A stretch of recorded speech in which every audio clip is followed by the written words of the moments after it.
So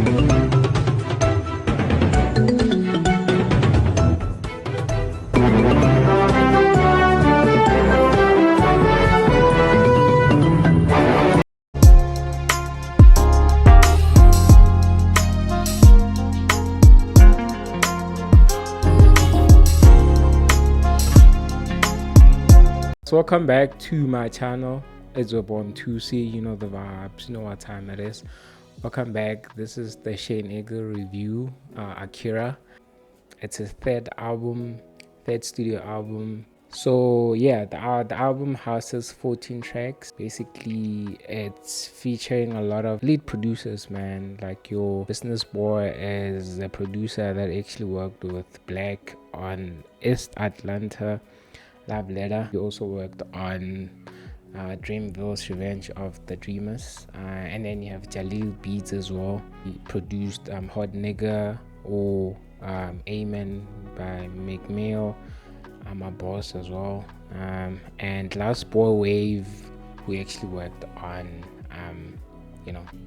Dark Moon Flower. So that was like, I think, a few of the in-house producers he had on this album. And yeah, the album is named AKiRA because Shane Eagle likens himself to Akira Toriyama. Akira Toriyama is actually like one of the best producers or creative directors, or one of the most influential producers in the anime world. He produced Dr. Slump, and he came into prominence when he actually produced the goated Dragon Ball anime series. So the reason why Shane Eagle likens himself to Akira Toriyama, on Magic, he actually says that, let me reintroduce myself, it's young Eagle, young Toriyama. So obviously, Shane Eagle sees himself in the same boat as Toriyama, because Shane Eagle actually produced as well. He dropped Yellow, an album that most people would refer to Yellow as like one of the modern classics. So yeah, and yeah, Shane Eagle, man, when you actually delve into the cover art, you see Shane Eagle actually sitting on the flying Nimbus. If you are familiar with, we're still on the whole anime pocket. So if you are familiar with Goku, when Dragon Ball actually started, Goku used to travel on the flying Nimbus. It's a yellowish cloud. The fact that also like the flying Nimbus is actually yellow, and obviously kind of like get the yellow reference as well because of his album. So Shane Eagle actually, when he actually ends the album, he talks about how he'll never fall off because he's flying on the Nimbus, So yeah, I hope you guys get the reference. And yeah, man, the album opens up with a very subtle lo-fi song titled Shiro's Interlude. It was dropped as a single. It's really clean. Like, this is actually one of my favorite songs here. I remember when he dropped it, I think everyone was like, yo, okay, Shane is back now. Clean. It talks about how he wishes God can actually protect his sons and basically protect everyone, and as well he wishes God can actually protect Lil Wayne or Dwayne Carter. And like, it touches on the fact that he wishes that a lot of GNs that have actually lost their dads, he hopes that they can stay motivated. He hopes that they can keep going, they can actually find it within themselves to actually keep going. So yeah, and then on the song Mutant, the second song, he talks about how he hopes you, the listener, can actually resonate with the soul. You can actually listen to the album. That's why he took his face off the album, so that you guys can actually listen to the soul and connect to his soul. So yeah, Mutant was very clean as well. Like, you have the boom bap production, and then you have Magic. Magic is actually He touches on the fact that he's gonna reintroduce himself as young Toriyama. And yeah, it was actually a good song, one of my favorites as well. And then on Major Desire is actually just Eagle touching on the fact that he wants you, the listener, to actually take this album as an extension of him, something valuable, something very priceless. I was actually impressed with how clean the production was, because you have this lo-fi, you know production, you have this boom bap type of vibe as well. And African poetry, he features J-Tech, one of his longtime collaborators. J-Tech actually worked with Shane Eagle on Dark Moon Flower, the mixtape. Obviously, with this on African poetry, they kind of like just talk about how they're actually winning, and I'm not actually sure if J-Tech is also independent. Basically talking about how they come up and how they're actually winning now and how they'll try and keep on going. I like the symbiosis between the two gents. I like the synergy. It's actually one of the only two features here.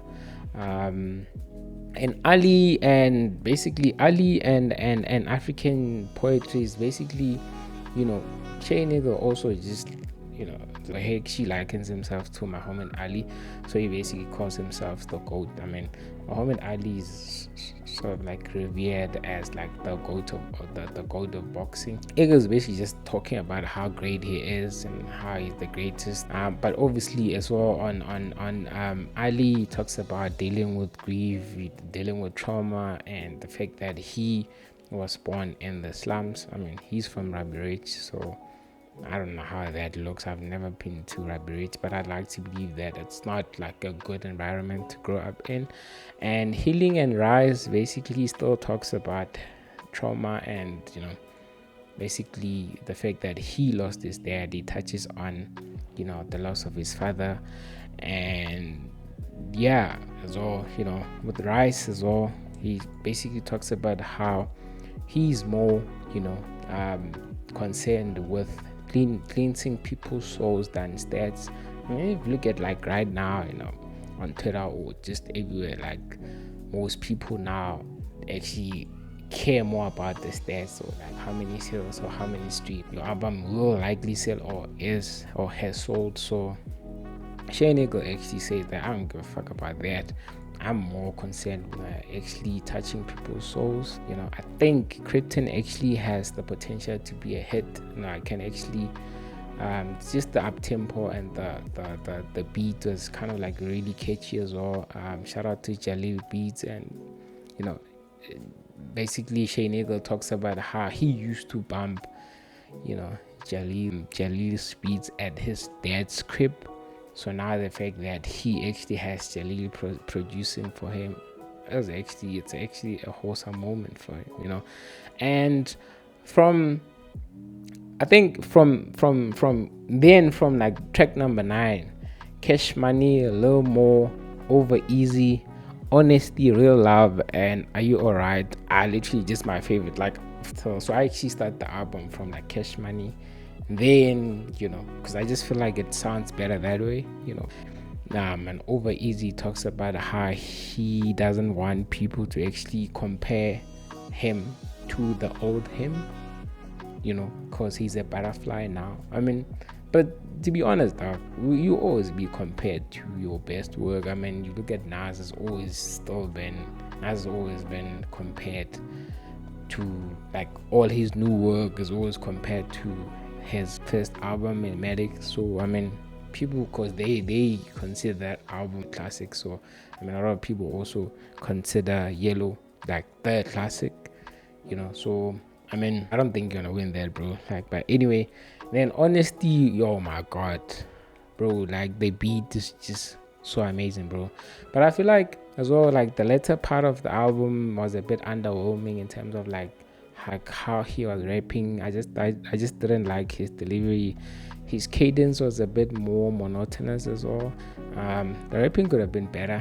I just like the fact how he actually ended the album off, like when he said that I went no ceilings. I mean, no ceiling, like one of the greatest mixtapes of all time. I mean, he referenced Lil Wayne there, and I think the fact that he also said God, he hopes God takes care of or protects Dwayne Carter, so he kind of like get the the Wayne reference, Then or when actually went on to talk about like I'm on the Nimbus, I'll never fall off, because on the actual song he said that they said if I don't do it with them, I'll never pop off.